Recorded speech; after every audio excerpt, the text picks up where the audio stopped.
Okay, hi there grade 10s. Here's the video for lesson 1 of unit 7.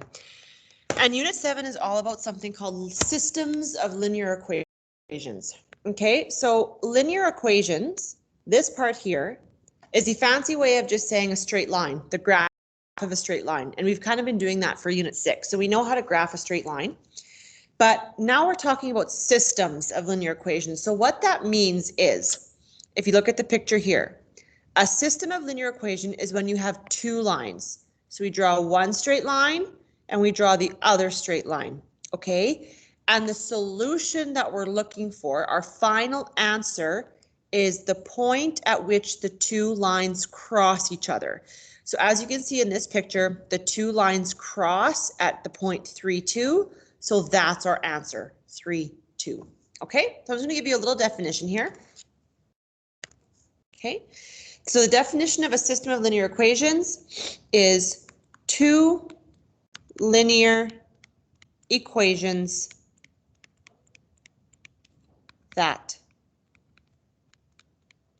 cross each other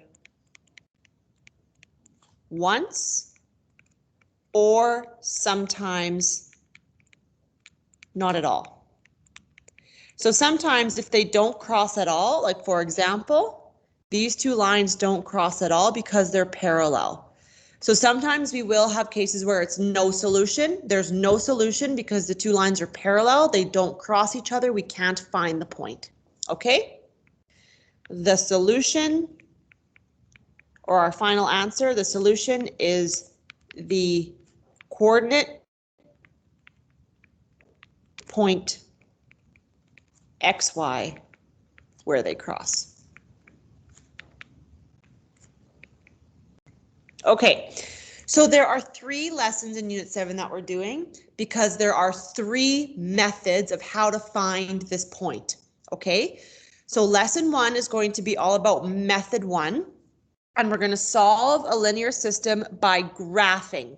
So what we're going to do is we're going to take both lines, we're going to graph them on a coordinate plane here, and we're just going to see where they cross.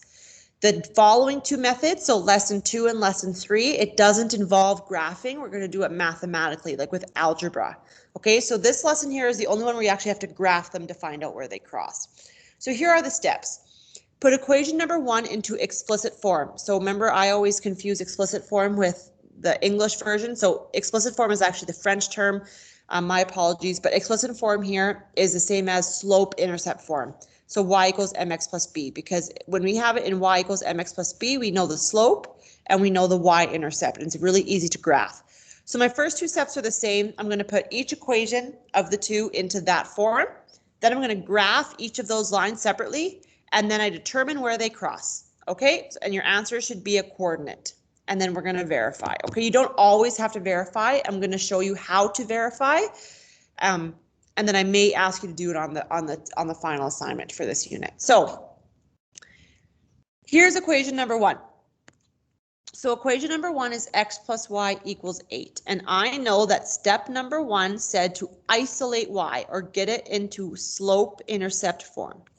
So in order for me to isolate y, all I'm going to do is I'm going to send the x over to the other side of the equal sign. Now y is all alone, but be careful. When you send that x over to the other side, it becomes negative, and then the 8 just gets shoved down. And there you go, you're already done.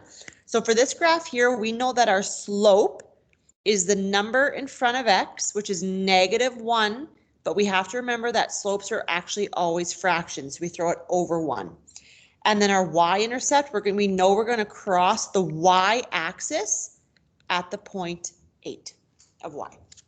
Okay, I do the exact same thing with equation number 2, which is 3x minus 2y equals 14. So same thing, I'm going to send the 3x over here. So when I send the 3x over, I'm left with -2y on the left.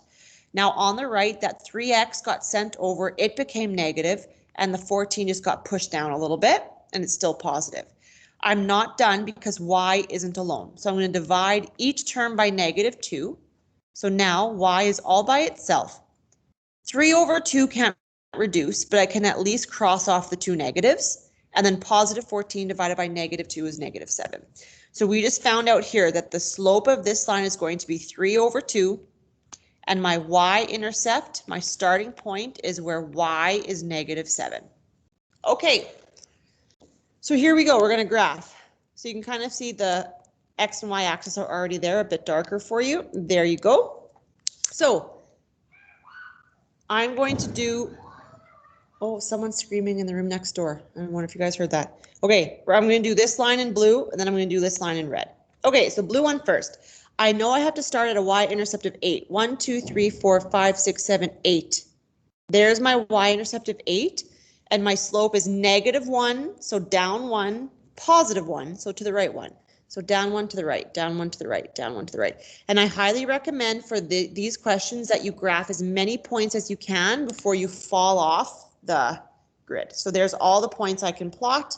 I connect them. And this is equation number 1, or line number 1. Okay, number 2, you start at the y-intercept of -7. So 1, 2, 3, 4, 5, 6, 7. I'm going to start here. And my slope is +3, +2. So up 3 to the right 2. Up 3 to the right 2. Up 3 to the right 2. Up 3 to the right 2. I take my ruler. Connect the dots. And here is your equation 2.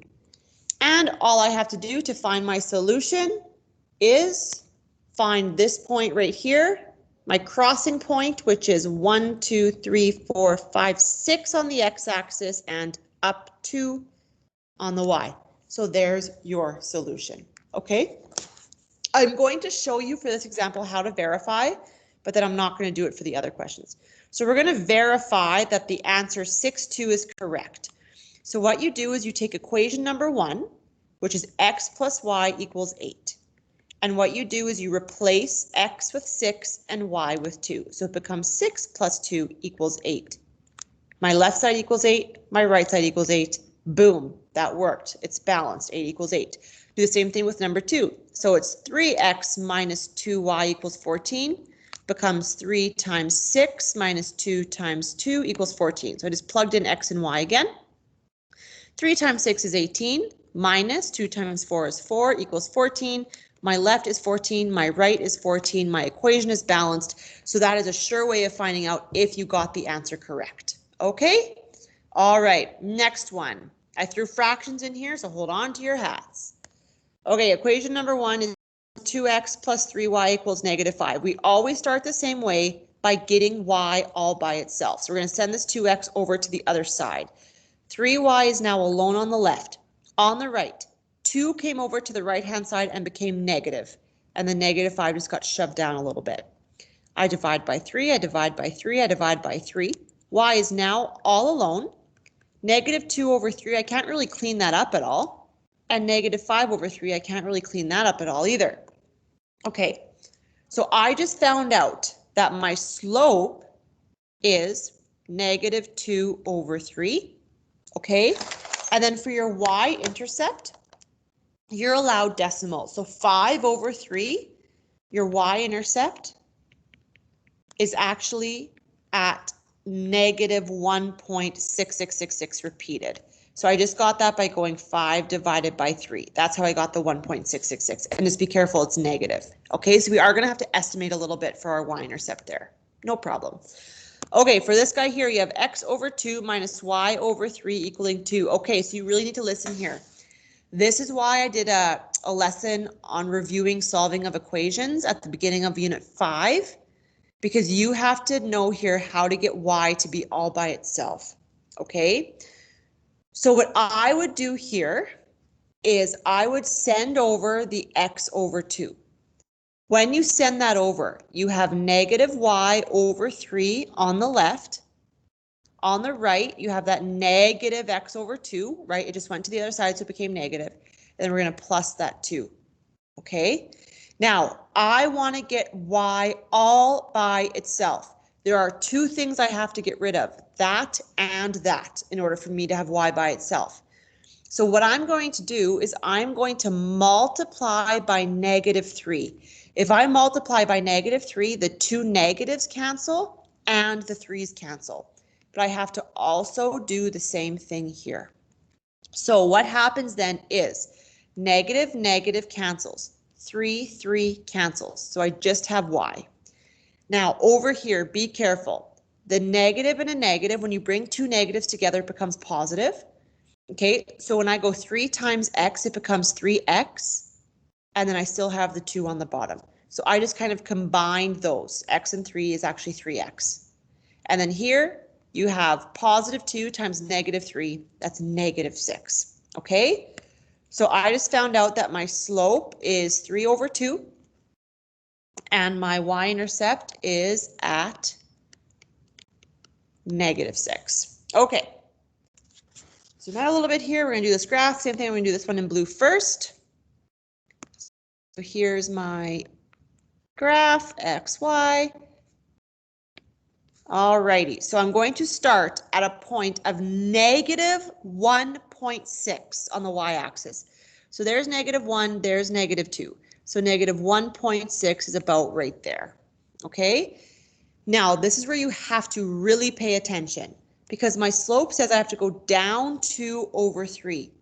So when you start, I'm just going to erase these ticks here. When you start here, and you go down 2. If you're starting here, you have to go down 1 and end up kind of around the same spot. And then 2, end up around the same spot. So I just did 2 full ticks. And then I have to go 3 to the right. 1, 2, 3. So I actually don't end up with a perfect point, if you know what I mean, because I didn't start with a perfect point. Same thing if I go down 2 again, I end up about right here. Okay, but from there I have to go over 3. So I end up about right there. Okay. You can also go in the other direction, right? So you could go from here up 2 to the left 3. That's another option. Okay, so remember you can always go the opposite direction by just flipping both symbols. Up 2 to the left 3. Okay. There we go. Join them up. And there's equation 1. We do the same thing with equation 2. So I'm starting at negative 6. So 1, 2, 3, 4, 5, negative 6 on the y-axis. And my slope is positive 3 over positive 2. So up 3 over 2. Up 3 over 2. Up 3 over 2. I can do one more. Up 3 over 2. But I can see very clearly that they cross right there at a perfect point. So our solution at this point right there, which is at x is 2, y is negative 3. Done. Okay, final example. So equation number 1, we always start the same way. You take the equation and you're going to isolate y. So you send the 5x over. And I've said it a million times, so I'm going to say it again. When you take something and send it over to the other side of the equal sign, its symbol changes. Then so it becomes a negative 5. And then the negative 6 remains negative. It didn't switch sides, it just got shoved down. Okay? Divide by 2, divide by 2, divide by 2. Y equals negative 5 on 2x. That can't reduce. But then 6 over 2, we're going to write that as negative 3. All right, so we know now that our slope is the negative 5 on 2, and our y-intercept is at negative 3. So the point is x is 0, y is negative 3. And we do the same thing for equation 2. So I take this 10x and I send it over, negative 10x. So on the left-hand side, I have negative 4y still. When I send the negative 10x over, it becomes positive 10x, and that 4 just gets shoved down, and it's positive, so now we write that plus sign. Negative 4, negative 4, negative 4, so that they cross out. Y is now alone. 10 over 4, well, that reduces to 5 over 2. You can divide a 2 from each term, but it's still negative. I'm just going to send the negative up, okay? A negative on the bottom can also be written in the middle or it can be written at the top. It all means the same thing. The slope is negative. Don't forget the x, and then 4 divided by negative 4 is negative 1. So we just found out that our slope for this line is negative 5 over 2, and my y-intercept is at 0, negative 1. Okie dokie.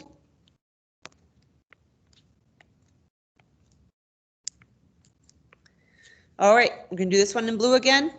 So I'm starting at my y-intercept of negative 3. So there you go. and my slope is -5/2. 1, 2, 3, 4, 5 down, 2 to the right. There you go. I'm going to go in the other direction because I've run out of room. So just remember, you can always do the exact opposite. So instead of going down 5, I'll go up 5. Instead of going to the right 2, I'll go to the left 2. So 1, 2, 3, 4, 5 to the left 2 would be right here. And I can do 1, 2, 3, 4, 5 to the left 2. I can do one more. Okay, so always remember you can go in the opposite direction as long as you switch both directions of your rise and run. Okay, and equation number 2 I'll do in red. So I'm starting at -1 for my y-intercept, and my slope is -5/2 again. So down 5 to the right 2. I can't do another one, I'll fall off the grid. So I'm going to do the opposite. So I'm going to go up 5 and to the left 2. 1, 2, 3, 4, 5 to the left 2, and that's all I can do. If you connect these lines, or sorry, connect the dots to form a line, there's your line number 2. And what do we find out? Well, they never cross. These lines are parallel. Parallel lines means that they'll never cross, therefore there's no solution, because we're looking for where the two lines cross. If they don't cross, there's no solution. And just another way that we can show that they're parallel, if you look at the slopes, -5/2, -5/2, right? So the slopes are equal, and we know that equal slopes means that they're parallel, okay? So sometimes you will have no solution, all right? So just watch out for that. So the assignment is here. I've given you a hard copy of this. So exactly the same thing. You have two equations. You're going to graph each one, okay? In this one here, I've already isolated y for you, so you can start graphing right away. But in these later ones, you're going to have to isolate y by yourself. Just watch out for this one here. Just a little reminder that when you have y equals -1, you don't have an x anywhere.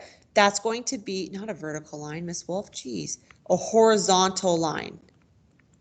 So for example, you're going to find where is y -1, and that's going to be your line right there. Okay, just want to give you a little heads up on that.